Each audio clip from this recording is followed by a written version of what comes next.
Bonsoir. Ce soir, nous parlons de la vision relationnelle et des critères de choix. C'est la partie 3 du projet de vie.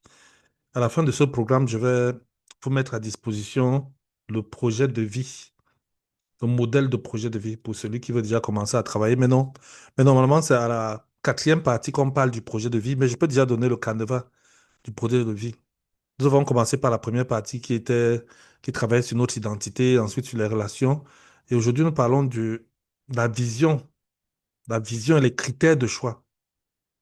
Je suis Roger Fondi, coach et conseiller conjugal chrétien. Je suis auteur de 21 jours pour son conjoint, un livre que je vous recommande aussi. Mon email, roger.fondifamille@coeur.net, et mon adresse WhatsApp est disponible aussi, plus 237 697 520 098. Mon hashtag, c'est hashtag coach Fondi.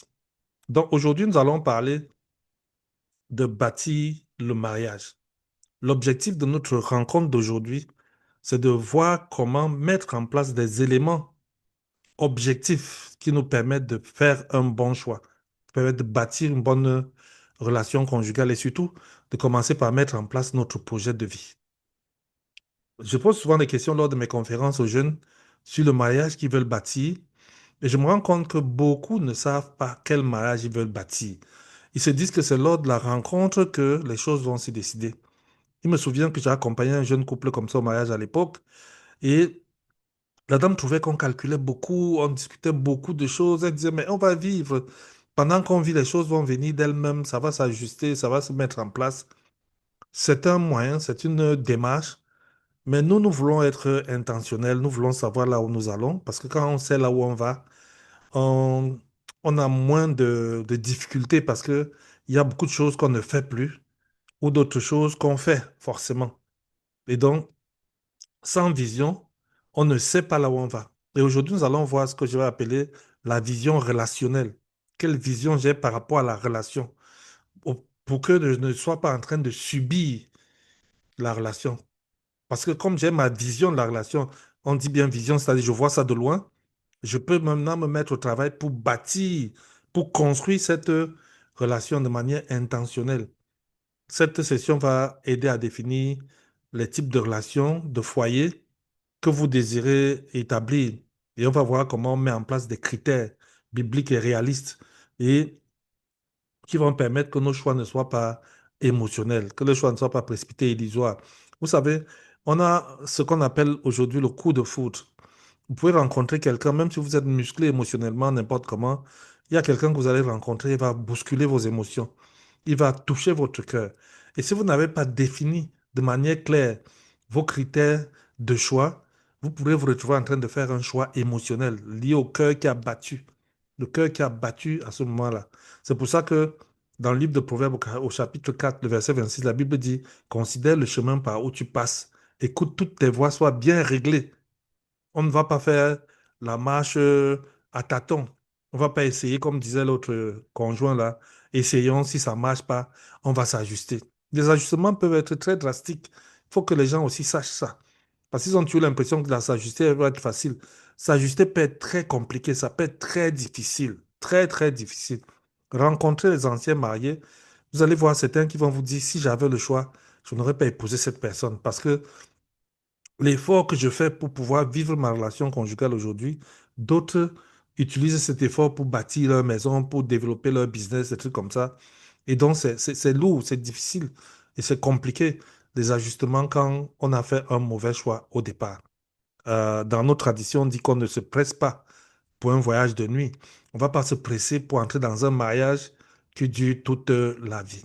C'est pour cela que nous devons comprendre ce que c'est la vision relationnelle. C'est quoi une vision relationnelle? C'est trois petites choses. La manière d'aimer, le climat au foyer et le modèle de la relation que je vais mettre en place. Comment est-ce que tu veux aimer et comment est-ce que tu veux être aimé dans la future relation? Il ne suffit pas de dire c'est quand la personne va arriver qu'on décidera. Non. Avant même d'arriver, si vous lisez dans l'accompagnement que je fais aux fiancés, il y a un ouvrage que je leur donne souvent, un petit livret, un fascicule. Le titre, c'est Les grandes attentes. Dans ce fascicule des grandes attentes, il était même dans le pack qu'on offrait, qu'on vendait pour les célibataires qui ont suivi la semaine des célibataires, là, les grandes attentes, dans les grandes attentes, il y a ce genre de questions. Comment tu veux être aimé? Comment tu veux être aimé? Parfois, l'autre ne sait pas. Il ne connaît pas ton langage d'amour, il ne sait pas comment tu veux ressentir l'expression de l'amour venant de l'autre. Ça, toutes ces choses-là, la vision relationnelle doit les définir. Comment tu veux être aimé, comment tu te sens aimé, comment tu sais que tu es aimé dans une relation, et puis comment toi tu comptes t'investir pour aimer, comment toi tu exprimes ton amour. Étant entendu que Gary Chapman essaie de dire dans son livre Le langage de l'amour que les gens ont tendance à donner le genre d'amour qu'ils veulent recevoir. C'est-à-dire que parfois, pour voir quel est le langage d'amour de quelqu'un, il faut voir comment lui il exprime le sien aux autres. Comment lui il exprime le sien aux autres. Est-ce que tu veux de l'attention? Est-ce que tu veux des câlins? Est-ce que tu veux, comment je veux dire, qu'on te rende des services, qu'on t'accompagne, des choses comme ça. Ça, c'est la première chose dans la vision relationnelle. Comment je veux aimer et être aimé. La deuxième chose, c'est quelle atmosphère je veux avoir à la maison. Quelle atmosphère je veux que mon foyer et quel est le climat que je peux avoir dans mon foyer. Un jeune que j'ai reçu chez nous a mangé un jour. Après le repas, quand on sort, il me confie que, il est passé dans beaucoup de maisons de frères et il a remarqué quelque chose de différent chez nous. Je lui ai demandé qu'est-ce qui est différent. Il dit que quand vous mangez, vous causez. Vous causez. J'ai dit, mais est-ce que ça te pose un problème? Il dit non. Par contre, il a trouvé ça plutôt très chaleureux. Il m'a dit, il y a des maisons, il entre. Les gens mangent en silence, comme si on était à un deuil. On entend que le bruit des fourchettes sur la table. Et donc, il était impressionné par cela. Quel climat tu veux mettre dans ta maison? Quel est le climat que tu aimerais instaurer? Quelle est l'atmosphère que tu désires créer? Est-ce que c'est les bouderies? Est-ce que c'est la joie? Qu'est-ce que tu veux faire? Qu'est-ce que tu veux? En fonction de ta manière d'être aujourd'hui. Je vous ai fait faire le test de la personnalité. Si vous n'avez pas fait, on peut remettre le lien. Quel climat tu veux mettre dans ta maison? Et puis, quel type de relation tu veux vivre? C'est la troisième partie de notre vision relationnelle. Quel modèle de relation tu veux vivre? Il y a des jeunes qui m'ont dit, je ne veux pas vivre la relation de mes parents. Ça veut dire qu'ils avaient déjà une idée d'un type de relation qu'ils ne voulaient pas vivre. Mais maintenant, d'accord, tu ne veux pas vivre le même type de modèle relationnel que tes parents ont vécu, mais quel est celui que tu veux mettre en place? Quel est celui que tu veux vivre? Vous voyez que nous sommes vraiment en pleine séance de coaching. On n'est pas dans les conseils ou les exhortations. On est dans une séance de coaching où on parle de manière concrète. On veut des choses à mettre en place.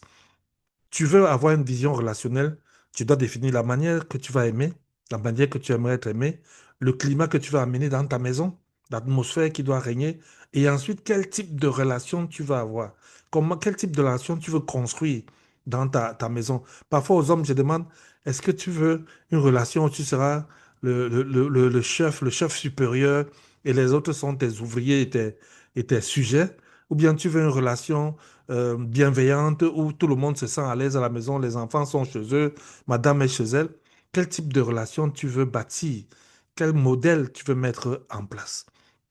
La Bible nous exhorte de marcher dans l'amour, à l'exemple de Christ qui nous a aimés et qui s'est livré lui-même à Dieu pour nous. Éphésiens 5, versets 1 à 2. Donc, je voulais commencer par vous faire comprendre ce que c'est une vision relationnelle. Maintenant, pourquoi la vision relationnelle est importante pour ta relation conjugale? Pourquoi c'est même indispensable?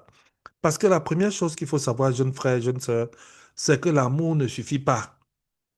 J'ai entendu des conseils de grand-mère où on essaie de dire aux gens, non, l'amour suffit. Si ça ne marche pas, ça veut dire que vous vous aimez pas assez. C'est pas vrai. C'est pas vrai. L'amour en tant qu'émotion va et vient. Ça diminue à un moment, ça augmente à d'autres moments. Mais l'amour biblique est un engagement, c'est un comportement qu'on s'oblige à avoir. C'est pas seulement un sentiment, c'est pas seulement une émotion. Et c'est pour ça que dans 1 Corinthiens 13, la Bible parle de la patience, de la bonté, la patience, la bonté, la tempérance pour définir l'amour. L'amour est patient. L'amour fait du bien à l'autre. Et donc, la vision relationnelle est importante parce que tu vas travailler non seulement les émotions pour les discipliner, mais l'amour en tant que comportement et engagement, tu vas le travailler aussi. Tu vas le travailler, tu vas développer. Vous voyez que là, ce n'est plus une affaire de mon cœur bat, ou bien il est gentil avec moi, ou elle est gentille avec moi, et ça fait que les choses marchent. Non, c'est que tu travailles de manière intentionnelle à mettre en place des éléments qui fassent marcher votre relation. On a parlé de la patience, de la bonté, de la tempérance, mettre l'autre au devant. Et c'est important de le comprendre. Vraiment, vous qui n'êtes pas encore marié, que vous envisagez vous marier, arrêtez de penser que l'amour suffira. Il ne suffira pas. La deuxième chose qui est aussi importante à comprendre, c'est que c'est dans le mariage qu'on voit le vrai caractère d'une personne. C'est dans le mariage. Beaucoup proclament leur bonté, leur qualité, mais la vraie fidélité et l'intégrité se révèlent dans la durée et dans les épreuves. Je me rappelle un homme de Dieu nous raconter qu'il a fait un séminaire, il a participé à un séminaire où on enseignait sur la patience. Il a fait une semaine d'enseignement sur la patience. Il est rentré boosté. Il était convaincu qu'il est devenu patient. Il chantait la louange au Seigneur. Il disait, gloire à Dieu, tu m'as rendu patient. Oh, mon mauvais caractère est fini et tout. Et il dit qu'en rentrant dans de son séminaire, il arrive à la maison, il trouve les portes fermées, sa femme n'est pas là. C'est la première chose qui lui arrive à l'esprit, c'est de rendre grâce à Dieu. Il rend grâce à Dieu. Il dit, Seigneur, tu m'as bâti dans la patience. Tu m'as rendu patient. Voilà la première épreuve dans laquelle je vais démontrer ma patience. Il s'est mis à louer Dieu, à profiter de ce moment où sa femme n'est pas là, où elle n'est pas là, il est dehors, à, à louer Dieu, à adorer Dieu, à lire sa Bible. Et au fur et à mesure que le temps passait, sa tension augmentait progressivement, augmenté progressivement. Il dit que quand sa femme est revenue, 3 heures après, il avait oublié qu'il a appris la patience. Le mariage révèle le vrai caractère, c'est-à-dire que tu peux faire semblant dehors, tu peux montrer aux gens comment tu es bien. Tu peux mettre bien en entreprise, tout le monde, comment on dit ça, tout le monde te félicite, tout le monde t'apprécie, mais ton vrai caractère, c'est à la maison. Et le mariage, c'est quelque chose. C'est-à-dire, c'est pour ça que j'ai dit souvent aux gens, ton mauvais caractère à la maison, là, c'est un indicateur pour travailler sur ta propre personne. C'est un indicateur pour bosser. Et puis même les attitudes de l'autre, l'impatience de l'autre, le mauvais caractère de l'autre révèle même encore davantage le tien. C'est-à-dire ton incapacité à supporter le mauvais caractère de l'autre démontre ton impatience. Et son mauvais caractère peut même révéler davantage le tien. Dans le mariage, c'est un endroit où on ne se cache plus. On voit les choses telles qu'elles sont. On ne peut pas jongler. C'est pour ça que avant d'entrer, je dois déjà avoir une vision de comment je veux vivre ma relation. Troisième chose, la relation doit être quelque chose d'intentionnel. Quand on dit intentionnel, ça veut dire que ce n'est pas quelque chose qui vient seul, c'est quelque chose qu'on bosse pour obtenir les résultats. C'est-à-dire de manière, on a l'intention de le faire et on le fait. La Bible dit, quand c'est Jésus qui en parle, il dit que quand il faut bâtir une tour, hein, tu t'assois, tu calcules la dépense pour voir si tu peux aller jusqu'au bout. La relation conjugale, c'est la même chose. C'est pour ça que quand on parle du projet de vie, on se dit, tu as déjà ton plan et tu peux voir les éléments qui te manquent ou alors tes capacités qu'il faut travailler. Pour bâtir une maison, il faut s'asseoir, réfléchir, calculer, planifier.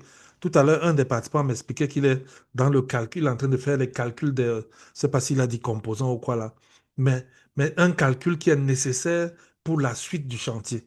Un calcul, on s'arrête pour faire tous ces calculs parce que le chantier va arriver. C'est la même chose avec la relation conjugale. On doit pouvoir un moment s'arrêter avant le mariage pour concevoir la relation dans laquelle on va vivre et voir toute la préparation dont on aura besoin pour être à la hauteur de ce mariage, pour être capable de vivre ce mariage de manière heureuse. Voilà pourquoi la vision relationnelle devient donc quelque chose d'hyper important.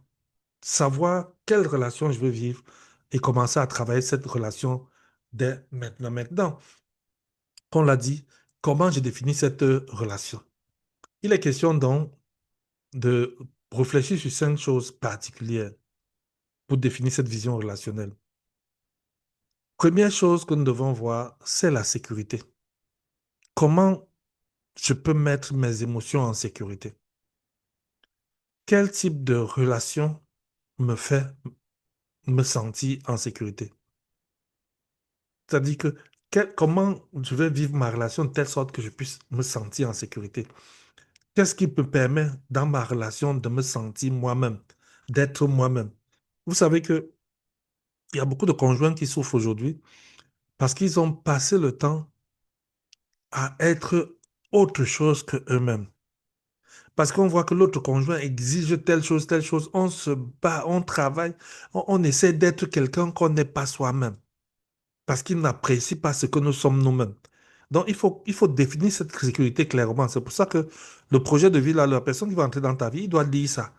Pour comprendre que moi, je suis comme ça, j'ai ça, voilà mes forces, voilà les choses sur lesquelles je suis en train de travailler parce que je ne suis pas encore bien assis dessus.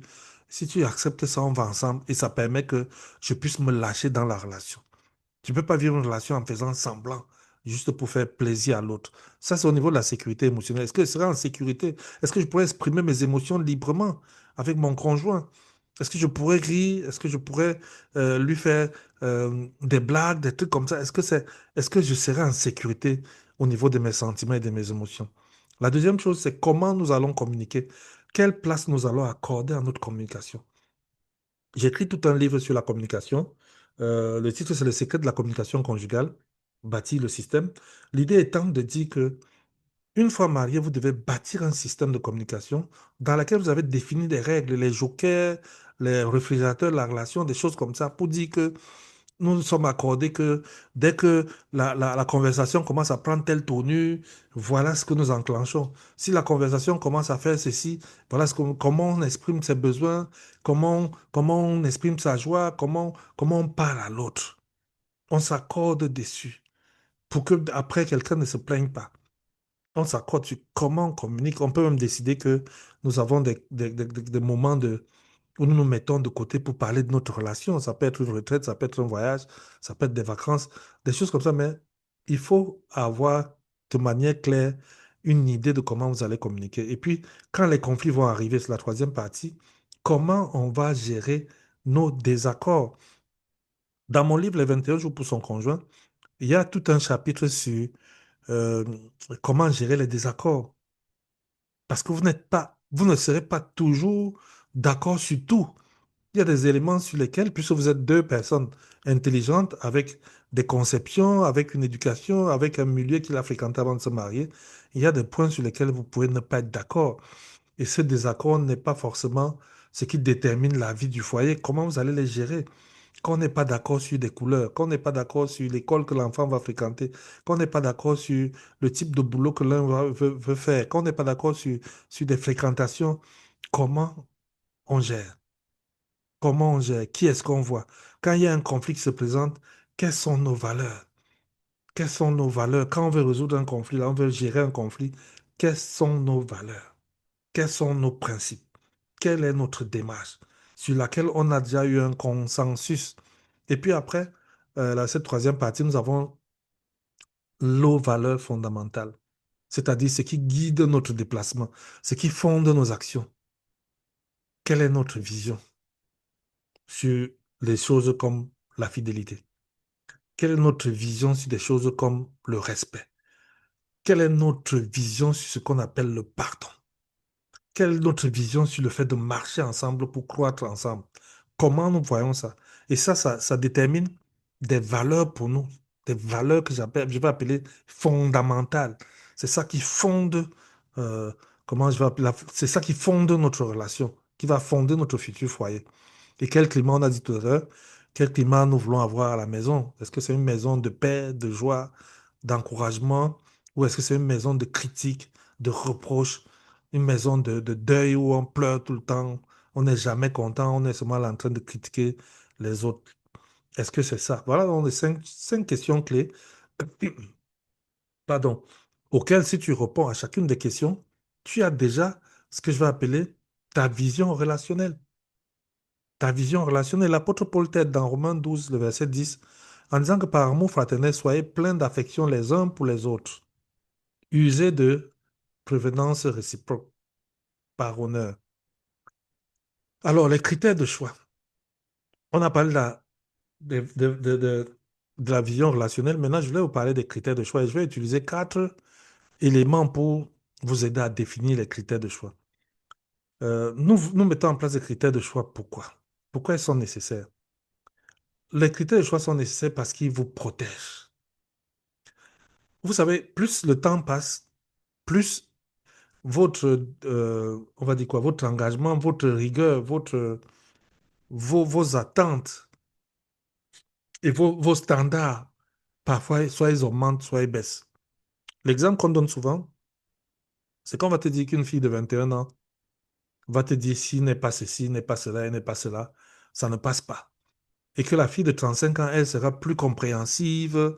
Elle va dire non, si, même s'il n'a pas tout, pourvu que il est quand même un peu, il a une petite crainte de Dieu, ça me suffit, tout ça. Bref, on va voir que plus les personnes évoluent, plus leur rigueur au niveau du choix du conjoint baisse aussi. Or, la volonté de Dieu, c'est que vous fassiez un bon mariage. Et à un moment, il va vous révéler les critères que vous allez utiliser pour reconnaître que c'est un choix qui vient de lui. Et donc, pour protéger notre cœur, nous avons besoin d'avoir ces critères. J'ai dit tout à l'heure que vous pouvez être bluffé, vous pouvez tomber amoureux d'une personne qui touche profondément votre cœur. Vous allez à un concert, vous voyez une sœur qui chante, vous avez l'impression que vous êtes au ciel, vous vous dites, c'est celle-ci que je dois épouser, sinon rien.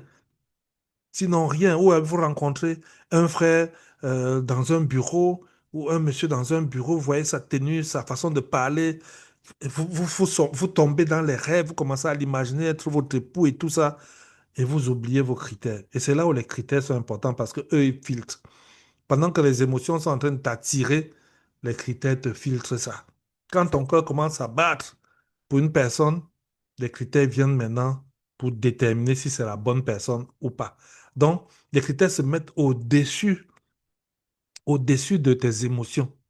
C'est-à-dire qu'ils empêchent que tes émotions te poussent à faire des choix basés sur l'attirance à cause des critères.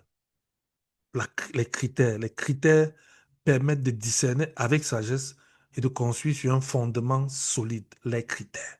Et nous allons avoir quatre types de critères. Les critères spirituels, que je vais appeler les non négociables. C'est-à-dire que sur ces critères-là, on ne discute pas. S'il n'est pas enfant de Dieu, il n'y a pas de débat dessus. C'est comme au Cameroun, on dira que s'il n'a pas le probatoire, il ne peut pas faire le bac. La Bible dit dans 2 Corinthiens 6. Ne vous mettez pas avec les infidèles sous un joug étranger. Donc, il y a les critères d'abord non négociables. Et pour moi, les non négociables, c'est particulièrement au niveau spirituel, la relation authentique avec Dieu, les fruits spirituels visibles dans la vie quotidienne, la vision spirituelle compatible et partagée. Trois petites choses. Vous pouvez en avoir beaucoup plus. Ça, c'est votre liberté. Mais là, je vous donne les trois premiers. Il doit avoir une relation personnelle avec Dieu. Cette relation est matérialisée souvent. Comment tu vas la découvrir? Par, on va appeler ça quoi? Par son témoignage de conversion. Et puis, je vous ai dit la dernière fois que vous avez le droit, quand quelqu'un vient vous demander la main, je parlais aux filles de se renseigner sur lui. Vous avez le droit de poser des questions à d'autres personnes pour vous renseigner sur lui. Et on a dit qu'il faut savoir à quelle personne poser ces questions-là. Maintenant, les fruits spirituels visibles, on n'a pas besoin de poser la question à quelqu'un. S'il ne porte pas des fruits, il ne porte pas de fruits. Donc, voilà la première catégorie des critères. C'est les critères non négociables sur lesquels on ne badine pas. Et puis maintenant, il y a les critères sur l'individu que je vais appeler les négociables, hein, les fondamentaux. C'est des critères sur l'humilité, le respect, la gestion de ses colères, les capacités à reconnaître ses torts, les capacités à demander pardon. Bref, des éléments sur son caractère. Vous avez vu que je n'ai pas dit que c'est non négociable, mais c'est des fondamentaux, c'est-à-dire que c'est des éléments sur lesquels je m'appuie pour avancer. C'est-à-dire que quand il n'y a pas ça, ça me pose quand même un problème. Et je commence à me dire, voilà là où ça va peser sur moi. Parce que si entre-temps, il ne change pas, ça va peser essentiellement sur moi. Donc, quand je l'accepte parlant d'une fille, ou quand je demande sa main parlant d'un garçon, et qu'il ne répondent pas à ces critères de caractère, je m'engage à accepter quelqu'un qui n'a pas ça. Et pour moi, ce sera un fardeau. Donc, on va voir Galates 5, 22 à 23 qui parle des fruits de l'esprit. Donc, tu vas rechercher sur cette personne-là la fidélité, l'humilité, le respect, la manière de gérer ses émotions, parce que Une fois marié, les émotions montent et descendent. Il faut apprendre à les gérer, à les discipliner. La capacité même, que je vais appeler l'humilité, la capacité à reconnaître ses torts, la capacité à demander pardon. Ça, c'est la deuxième catégorie des critères. La troisième catégorie des critères, c'est les critères émotionnels et relationnels. Est-ce que c'est quelqu'un qui communique ouvertement? Est-ce qu'il est honnête? Est-ce qu'il a des aptitudes à gérer des conflits de manière constructive? Est-ce qu'il y a des limites qui s'est respectées? Est-ce qu'il sait respecter le fait que l'autre a des limites avec lui? Et puis, quatrième type de critère, les critères de la vie. Quelle est sa vision du travail? Quelle est sa vision de la famille? Comment il voit les responsabilités familiales? Comment il gère son argent? Comment il gère l'argent de la famille? Quels sont ses projets de famille? Comment il entend élever les enfants? Voilà les quatre sortes de critères. Je passe dessus comme ça parce que, en fait, j'ai un module de coaching sur la mise en place des critères et surtout l'accompagnement au discernement. C'est-à-dire que quand tu as toutes ces quatre catégories de critères, je disais la dernière fois pour ceux qui étaient là, que tu as aussi besoin, voilà, je disais que parfois il est difficile de les évaluer si tu n'es pas en contact avec la personne. Et donc j'ai un module de coaching pour accompagner quelqu'un à gérer ce genre de choses. Et justement, j'avais un frère qui en Europe qui m'avait posé le problème parce qu'il avait une fille à qui il voulait demander la main et il avait ses propres critères et il ne savait pas comment il peut évaluer ces critères dans la vie de la personne sans avoir communiqué avec elle. Et c'est pour ça que j'ai réfléchi et je me suis dit, il faut une phase que je vais appeler le déclic, c'est-à-dire la phase qui permet, qui t'amène à t'intéresser à une personne, mais après la phase de déclic, là, il y avait une phase de découverte, de fréquentation qui devrait permettre d'aller plus loin dans la connaissance de la personne. Quand j'utilise le mot fréquentation, ne l'entendez pas comme on le dit en français. C'est que j'ai cherché un mot pour dire cette mini-relation que tu cherches à créer pour pouvoir avoir un minimum d'informations sur la personne. Encore que euh, si vous êtes dans le même milieu, tu peux avoir des informations sans forcément être en relation avec la personne, mais il y a des choses comme la manière de communiquer ouvertement, honnêtement, que tu ne peux pas avoir de loin, sauf si c'est des témoignages. Mais là, il faut que ce soit des témoignages des personnes que tu apprécies, des personnes fidèles, sur qui tu peux être sûr que s'ils te disent que c'est comme ça, forcément c'est comme ça. Donc voilà nos quatre catégories de critères. Après les critères maintenant, il faut s'arrêter pour dire que les critères ne sont pas des exigences irréalistes. Tu n'es pas Dieu. Tu n'as jamais créé un homme. Et donc quand tu fais tes critères, ne cherche pas l'impossible chez l'autre. Accorde-lui le droit d'être un humain. Parce qu'il y a des personnes, leurs critères sont irréalistes. Ça dit qu'ils ont des exigences que vraiment c'est trop fort. Je vous ai raconté l'anecdote de la fille qui priait pour son futur conjoint et le pasteur est passé lui dit que vraiment, ma soeur, ce que tu demandes là, le Seigneur, ça me m'étonnerait qu'il puisse te donner ça parce que toi-même, tu n'es pas à la hauteur de ce que tu demandes. Il faut pas avoir un niveau d'exigence trop élevé. On n'est pas en train de dire d'épouser n'importe qui. Mais on dit, les exigences doivent être réalistes. Réalistes, un. Deux, il ne faut pas avoir des critères superficiels. Il y a des gens, quand vous lui parlez des critères au niveau spirituel, non, je veux seulement qu'ils soient enfants de Dieu. Mais au niveau physique, ils remplissent les critères. Elle doit être brune, elle doit être grande, elle doit être... Ce qui est superficiel, ils insistent dessus. Ils insistent sur des choses qui vont se modifier même peut-être avant leur mariage. Des critères sur l'apparence physique. Et puis d'autres choses, c'est que tes critères ne doivent pas dépendre de la philosophie de tes parents. Ça ne doit pas dépendre de la philosophie de ton église.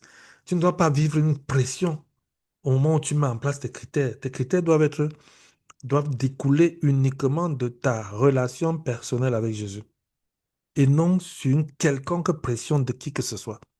Même si il peut ne pas être mauvais que en rédigeant tes critères, tu contactes un coach comme le coach Fondi en lui disant voilà ce que j'ai écrit, qu'est-ce que tu en penses et tout ça.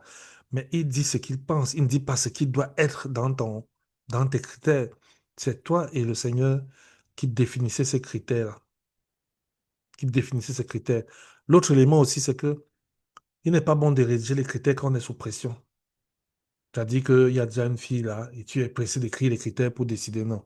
Faut pas que euh, il y ait quelque chose qui puisse influencer la rédaction de tes critères. Parce que si tu es amoureux d'une fille ou d'un garçon qui a un certain nombre de traits, il est possible qu'en rédigeant tes critères, tu les orientes involontairement vers la personne. De manière involontaire, je veux dire, tu es de bonne foi, mais tu ne te rends pas compte que tu es en train d'orienter tes critères vers la personne en question. Donc, il y a aussi ça que je pensais que tu dois regarder de près. Il ne faut pas laisser les émotions t'emporter au moment où tu mets en place tes critères. Donc, les critères ne doivent pas être cela. Maintenant, parlons de notre projet. Nous devons aligner nos critères avec notre vision de vie. Et nous avons une vision spirituelle, nous avons une vision relationnelle, nous avons le caractère, nous avons les valeurs, nous avons les aspects pratiques quand on a mis les différents critères tout à l'heure.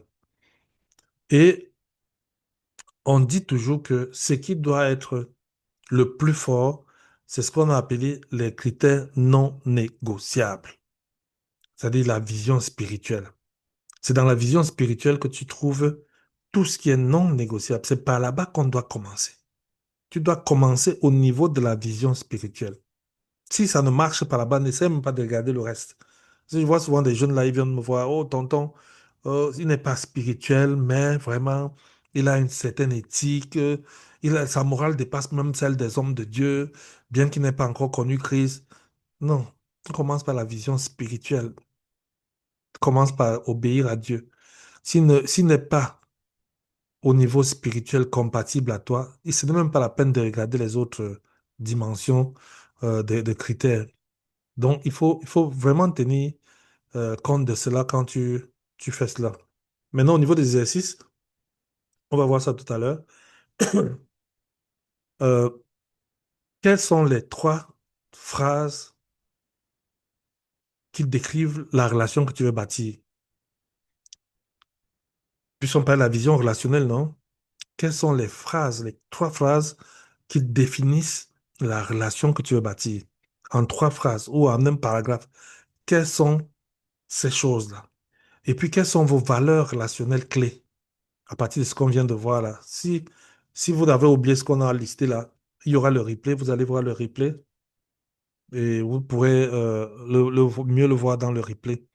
Euh, et puis, dans les critères non négociables, quels sont tes cinq critères non négociables? Quels sont les cinq critères importants pour toi? Et quels sont les cinq critères qui sont secondaires? Même s'il y a les bonus, quels sont les bonus pour toi? Quels sont les bonus pour toi? Voilà un peu ce que je voulais partager avec vous. Je voulais partager ça avec vous en terminant en disant que euh, les critères de choix que nous avons définis aujourd'hui doivent t'amener à choisir un vrai conjoint avec sagesse pour bâtir quelque chose de fort. Pour conclure, un, on ne choisit pas un conjoint pour combler un vide, mais on veut choisir un conjoint parce qu'on veut bâtir quelque chose ensemble. On a une vision commune. Deux, une bonne relation commence toujours par un bon discernement et surtout une bonne préparation qui est intentionnelle. C'est-à-dire que quand tu te prépares comme actuellement il y a la Coupe d'Afrique des Nations qui se joue là. Tu vois comment les gens se préparent intentionnellement. Ils étudient les autres équipes. Personne n'est allé là-bas pour dire que c'est au terrain qu'on va voir comment on va jouer. Non, les gens, avant même de jouer, ils ont déjà étudié leurs forces, leurs faiblesses. Ils étudient aussi l'équipe adverse, comment on peut fonctionner pour pouvoir gagner cette équipe adverse-là. Et sache que ce que tu vas refuser aujourd'hui, demain pourra te donner la paix. Demain pourra te protéger. Donc ne fonce pas seulement. La Bible dit que si l'Éternel bâtit la maison, ceux qui la bâtissent travaillent en vain. Et je prie donc que le Seigneur te donne la sagesse, le discernement pour construire la relation qu'il a préparée pour toi. La Bible nous demande de bâtir sur le roc qui est la parole de Dieu et que face aux tempêtes, notre maison va résister. Voilà ce que je voulais partager avec vous. Je vais vous donner aussi, comment on appelle ça, le projet de vie. Je ne sais même pas si je dois vous donner ça maintenant ou